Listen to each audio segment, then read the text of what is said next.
Continuamos con más de Nexos y como les decíamos anteriormente, vamos a tratar el tema de política pública en discapacidad y para eso nos acompaña el señor Eric Hess, quien es secretario ejecutivo del Consejo Nacional de Rehabilitación, y doña Lidia Madrid, quien viene también de la sede de Turrialba.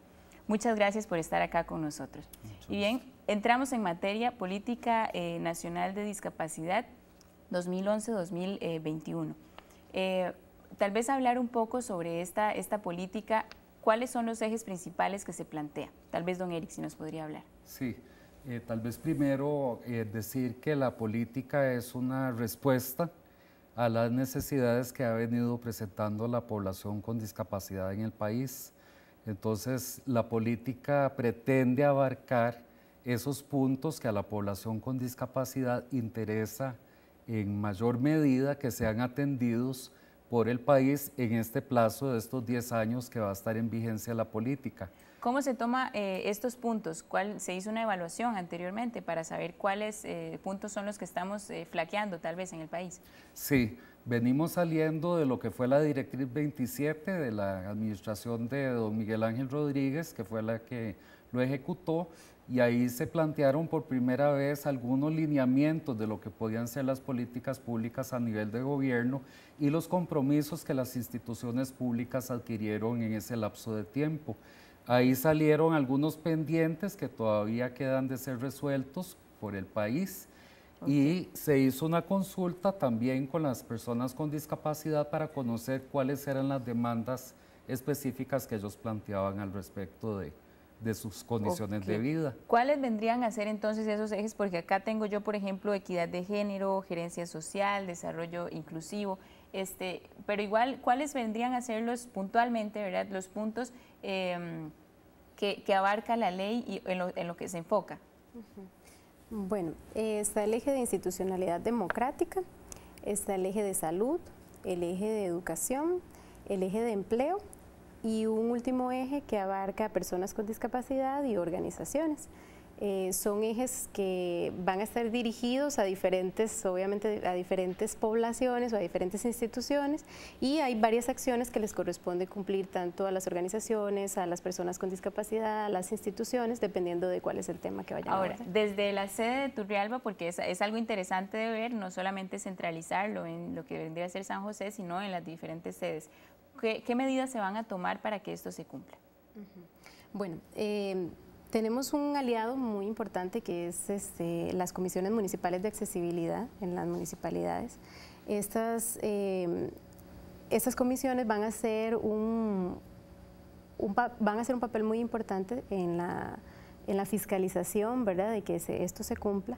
Obviamente nuestro papel también va a ser de acompañamiento, de asesoría, ¿verdad?, también de un apoyo hacia las organizaciones para que tengan un papel importante en darle seguimiento a esta política.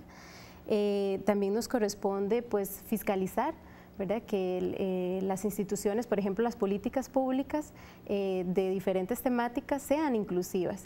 Nos corresponde también pues permear todo el quehacer regional con el tema del desarrollo inclusivo, ¿verdad? Es llevar ese papel, ¿verdad?, esa bandera de que todo lo que se haga en el cantón sea inclusivo, que todas las personas puedan participar, que todas las personas puedan formar parte del desarrollo de su cantón o de su distrito y que tengan voz, ¿verdad?, que puedan decir esto, por aquí es el camino, ¿verdad? Ese es nuestro papel como rectores regionales, ¿verdad?, en la parte de desarrollo inclusivo, por ejemplo, ¿verdad?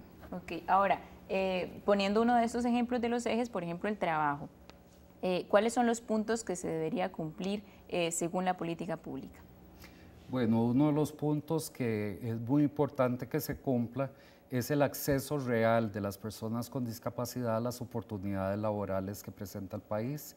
Y aquí estamos hablando del sector público y del sector privado. Necesitamos que haya un compromiso real por parte de los sectores público y privado para atender a las necesidades que la población con discapacidad requiere para accesar realmente al trabajo. Ahora, ¿qué influencia tiene esta política, por ejemplo, ¿verdad?, en este punto? ¿Yo tengo como empresa pública que acatarlo o es una recomendación, es una cuestión legal? ¿Hasta dónde influye esta política? Sí, hay una ley que ya fue aprobada por la Asamblea Legislativa en la cual todas las instituciones públicas que sacan a concurso una vacante tienen que asegurarse que haya un 5% para esa plaza que sea llenada por personas con discapacidad. Ok, ahora la política plantea también ese punto, ¿no? Pero ¿cómo hacer ahora para fiscalizar? Como también decíamos en las sedes regionales, ¿cómo hacer para que eso realmente se cumpla? Necesitamos desarrollar siempre ciertas líneas de capacitación con las instituciones públicas. Para eso se llevan a cabo frecuentemente reuniones, charlas, capacitaciones con los mandos medios y los personales de estas instituciones públicas para que tengan siempre presente que estamos hablando de normas jurídicas que deben ser acatadas por la institucionalidad pública. Ok. Ahora, otro punto que también a nosotros, bueno, acá en Nexos nos ha llamado siempre mucho la atención y es el entretenimiento, la diversión, el turismo, ¿verdad? Que es un tema que tal vez no se toca muy a fondo. ¿Cómo hacer para que la población con discapacidad se vea beneficiada cuando se habla de arte, de cultura, en base a la misma política? Bueno, acá nos regresamos nuevamente a un actor sumamente importante para nosotros a nivel regional, que son las municipalidades, ¿verdad? Y aquí el papel tan importante que tiene también la Comisión Municipal. ¿Por qué? Porque, bueno, ahí una de las funciones de la municipalidad pues es velar porque todas las personas que viven en un cantón pues puedan tener acceso a todo lo que este cantón ofrece. Pues entonces por ahí tenemos que empezar, ¿verdad?, con el desarrollo inclusivo, que es que las personas, todas las personas y todo lo que hagamos, ¿verdad?, todo lo que se haga en un cantón, pues incluya la perspectiva de la discapacidad. ¿Cuáles de estos puntos que ustedes mismos nos dijeron anteriormente, cuáles de estos puntos se ven tal vez más difícil o que tienen más peros para poder cumplirse? Porque, por ejemplo, hablábamos del sector educación, ¿no?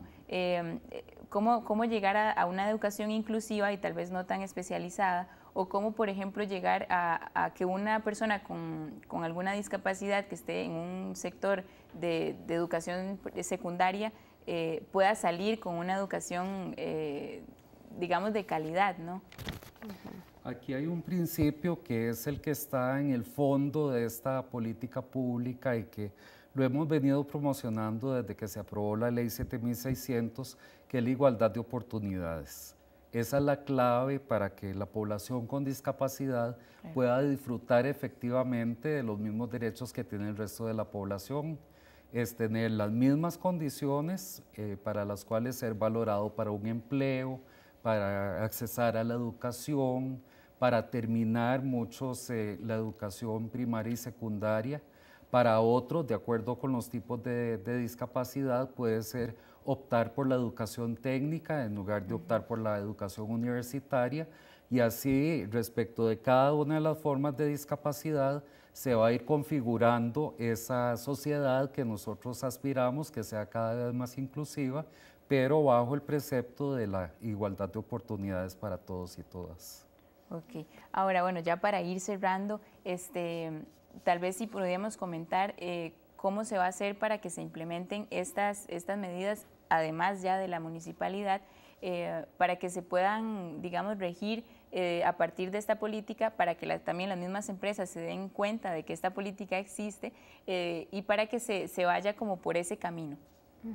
Bueno, se va a iniciar con una presentación de la política, ¿verdad? Porque estamos iniciando con este proceso de socialización de la política a diferentes actores, con el fin de que la institucionalidad y personas también con discapacidad y organizaciones conozcan de esta política.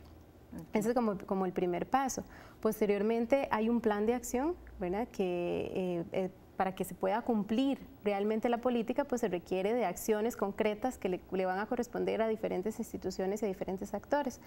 El plan de acción pues viene a ser la herramienta que nos va a permitir operacionalizar la política. Ok. Bien, muchas gracias por haber estado acá con nosotros. Sin duda es un tema que se puede abordar por horas, pero bueno, se nos acaba el tiempo lamentablemente. Gracias por haber estado acá con nosotros y también gracias a ustedes allá en casa. De esta manera nos despedimos y nos vemos la próxima semana.